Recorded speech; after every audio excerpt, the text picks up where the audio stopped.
Pizza xəmirini necə hazırlayaq ki, yumuşaq, kənarları xırçıltılı olsun? Birlikdə hazırlayaq. Unu maşına əlavə edib, duzu unun üzərinə, şəkəri boşluğa, mayanı şəkərin üzərinə, suyu və südü mayanın üzərinə əlavə edib xəmirimizi yoğururuq. Umaç halında olanda buz əlavə edib, sona qədər yoğurmağa başlayırıq. Ən sonda zeytin yağını vurub, xəmirimizi 3 saat yarım mayalanmaya veririk. Mayalanmış xəmirimizi masanı yağlayıb masaya əlavə edib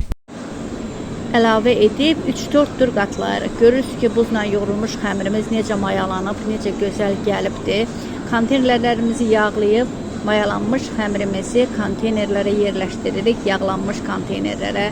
Bugün yoğurduğumuz xəmiri bugün istifadə etmirik, sabahsı gün istifadə edirik. Baxın, bir gün öncədən yoğrulmuş xəmirdir.